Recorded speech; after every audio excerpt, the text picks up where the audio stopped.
Following the success of Valvoline Restore and Protect on my 2017 Honda Accord, I've also switched this 2013 RAV4 to the same oil, and today I'm going to be doing two things. First is to do an oil filter inspection after the first 600 miles of running this oil, and second is to assess the level of blow-by on the engine compared to the baseline. This car has the infamous 2AR-FE Toyota engine, which is notorious for oil burning and blow-by due to the use of low tension oil control rings on the pistons. Let's see if we can appreciate any reduction in blow-by since Restore and Protect cleans out the ring lands and the grooves. Now let's get this.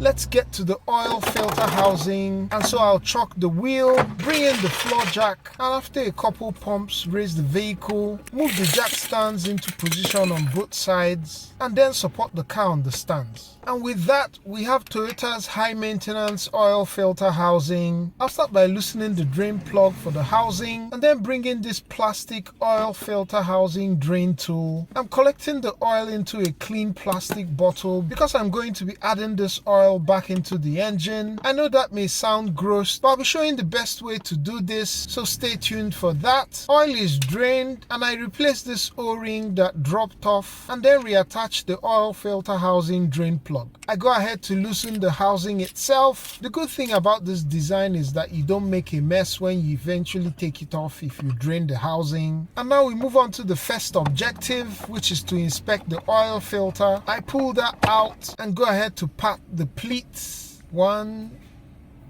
2, 3.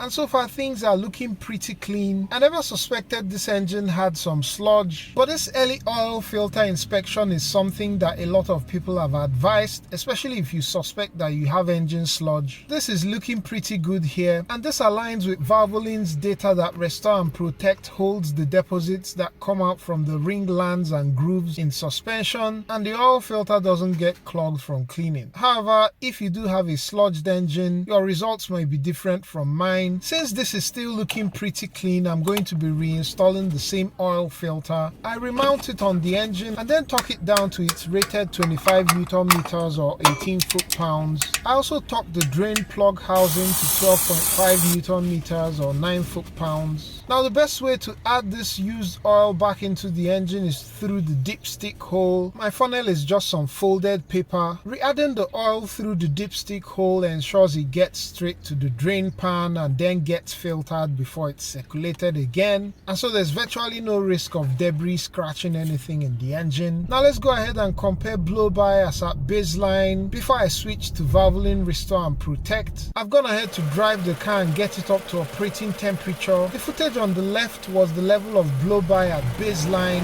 You can see that the oil filler cap bobs about a bit before it then settles. And now watch the footage on the right, which is the after, where the cap almost just settles down immediately without any bobbing at all.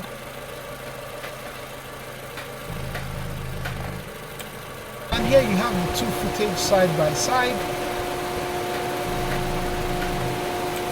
Clearly you can see that blow-by is much lesser or virtually non-existent in the after. It's not like the before was that bad, but it's good to see that there's decent improvement, just like I saw in my 2017 Accord. Links to the tools I use or recommend are down below. Also check out the merch and memberships, just in case you want to support the channel that way. Thank you very much for watching. Catch you on the next one. Peace!